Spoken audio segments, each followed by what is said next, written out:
keutamaan zuhud. Karena tokoh kita ini adalah orang yang sangat zahid. Orang yang luar biasa mendahulukan akhirat dari dunia. Ya. Dan ini tentu ada bahasan sendiri berhubungan dengan masalah zuhud. Ya. Tetapi yang pasti adalah definisi zuhud mendahulukan akhirat dari dunia. Dan itu beranjak daripada surah Al-Qasas. Surah nomor 28 ayat 77. Beranjak daripada situ. Dari ayat itu. A'udzubillahi minasyaitonirrajim. Wabtaghi fima ataqallahu daral akhirah wa la tansa nasibaka minad dunya. Al-ayah. Kejarlah apa yang Allah janjikan untukmu di akhirat nanti. Selalu itu jadi target utamamu dan jangan lupa bagianmu dari dunia. Pernah saya luruskan itu teman-teman dan saya sampaikan, saya ulangi lagi. Ada sebagian orang menyalahfahami tentang masalah zuhud. Mereka menganggap zuhud itu meninggalkan dunia untuk akhirat. Jadi tidak perlu pakai baju bagus, tidak perlu lagi menikmati dunia ini, makanan segala macam ya, yang baik-baik demi untuk mendapatkan akhirat. Ini keliru. Yang benar adalah kita mendahulukan akhirat daripada dunia. Artinya tetap makan, tetap segala macam, tapi bukan dunia menjadi target utama. Sebagaimana akan kita jelaskan statement para ulama salah berhubungan dengan masalah itu. Setelah ayat ini, kita akan masuk kepada hadis Nabi SAW. Disebutkan dari Sahli bin Sa'ad As-Sa'idi radhiyallahu anhu, beliau berkata, qala atan Nabi sallallahu alaihi wasallam rajul faqala ya Rasulullah dulluni ala amalin idza amiltu ahabbani Allah wa ahabbani an-nas.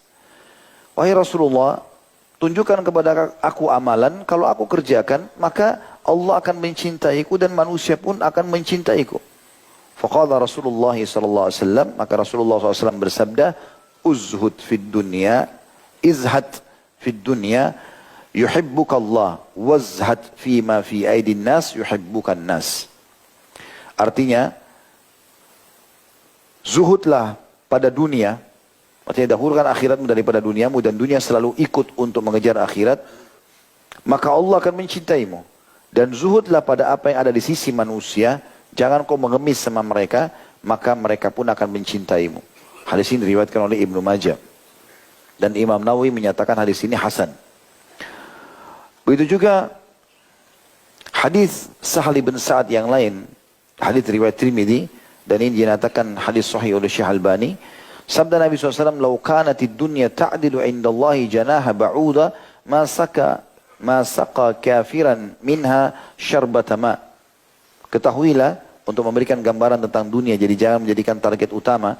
Kata Nabi SAW, seandainya harga dunia itu di sisi Allah sebanding dengan sebuah atau selembar sayap lalat, maka Allah tidak akan memberi seteguk air minum pun kepada orang kafir.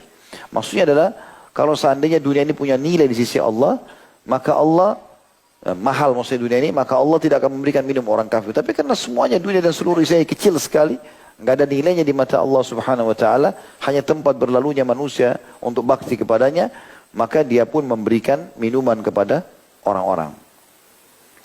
Abi Dzar berkata radhiyallahu anhu, az-zahadatu fid dunya laysat bitahrimil halal wala idha'atil mal, walakinna az-zahadata fid dunya alla takuna bima fi yadayka awthaka mimma fi yadillah wa an takuna fi thawabil musibah idza anta usibta biha arghab fiha law annaha abkaita laka. Zuhud terhadap dunia bukan berarti engkau mengharamkan yang halal. Karena ada orang, misalnya dia mau zuhud, tapi dia mengatakan saya nggak usah makan deh, yang enak-enak, padahal makanan enak boleh dimakan. Saya nggak usah pakai baju yang bagus, padahal itu dibolehkan dalam syariat, gitu kan. Maka kata beliau, Abu Dzar mengatakan, zuhud bukan berarti mengharamkan yang halal, dan bukan juga menyia-nyiakan harta. Ya. Artinya terlalu berlebih-lebihan. Gitu. Tidak mau sama sekali keluarkan uang, karena dianggap dia harus zuhud. Akan tetapi zuhud terhadap dunia adalah engkau begitu yakin terhadap apa yang ada di tangan Allah daripada apa yang ada di tanganmu.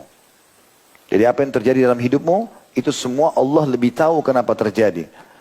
Zuhud juga berarti, kata beliau, ketika engkau tertimpa musibah, ditipu orang, disakiti orang, atau apalah sakit, segala macam hal, engkau lebih berharap pahala dari musibah tersebut daripada kembalinya dunia itu kepadamu. Jadi kalau zuhud itu dikatakan adalah kalau seseorang ditimpa musibah, misalnya hilang uangnya, dicuri. Maka dia tidak memikirkan harta itu berlebihan, karena yang dia lebih cintai adalah bagaimana dia raih pahala dari kehilangan daripada barang itu kembali.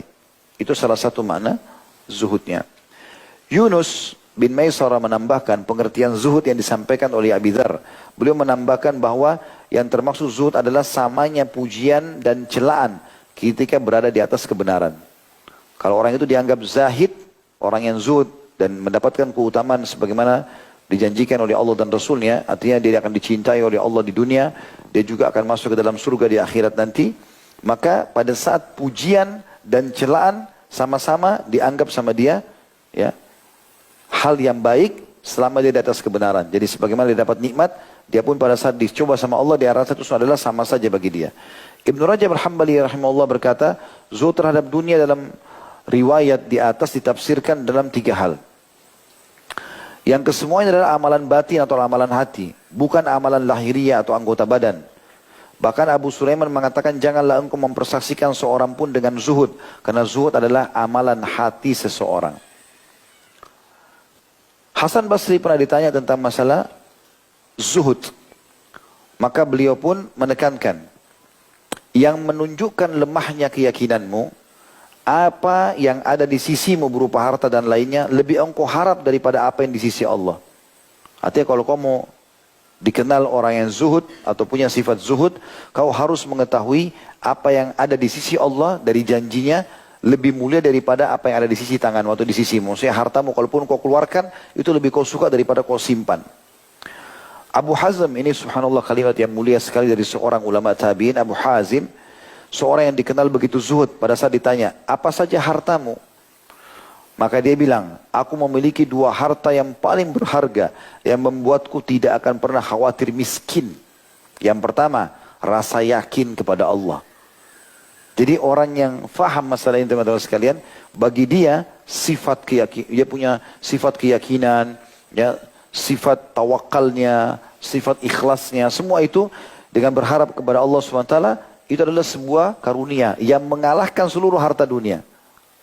Dan yang kedua, tidak mengharap apa yang ada di sisi manusia, itu harta yang terbaikku. Lalu dia mengatakan, pada saat ada yang tanya, tidakkah engkau takut miskin karena kau tidak ada pendapatan? Dia mengatakan, iya, ya, berkata, bagaimana aku takut miskin sedangkan Allah sebagai penolongku adalah pemilik segala apa yang ada di langit dan di bumi, bahkan apa yang ada di dalam gundukan tanah. Artinya bagaimana aku mau takut miskin? Yang menjamin aku yang ciptakan itu Allah yang memiliki langit dan bumi. Gitu. Fudail bin Iyad juga mengatakan, hakikat zuhud adalah ridho pada Allah Azza wa Jal. Apapun yang Allah putuskan, ridho semuanya. Selalu sangka baik. Dia mau keluar rumah nggak jadi karena banjir, karena hujan, segala macam. Batal janji, batal transaksi, batal pernikahan. Pasti baik. Dia sangka baik sama Allah. Itu kata Fudail bin Iyad adalah hakikat zuhudnya. Dia ridho dengan keputusan Allah. Lalu beliau mengatakan sifat qana'ah itulah zuhud. Merasa selalu puas dengan apa yang Allah berikan walaupun sedikit. Itulah jiwa yang ghani atau kaya. Yaitu selalu merasa cukup. Intinya pengertian zuhud adalah bagaimana seseorang selalu mendahulukan Allah di atas semua yang dia miliki dari dunia ini. Nabi SAW teman-teman sekalian selalu berdoa agar bisa terlalu zuhud di dunia.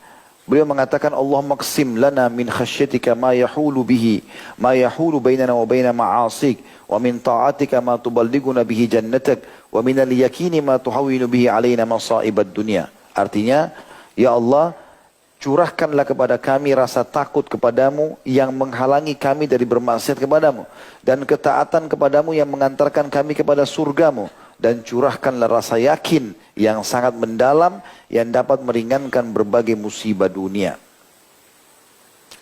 Ali bin Abi Thalib teman-teman punya statement yang sangat bagus dalam memahami makna zuhud ini. Jadi zuhud bukan berarti tadi saya bilang tinggalkan dunia lalu untuk akhirat, tidak. Tapi dia dahulukan akhirat dari dunia. Dunia tetap ada.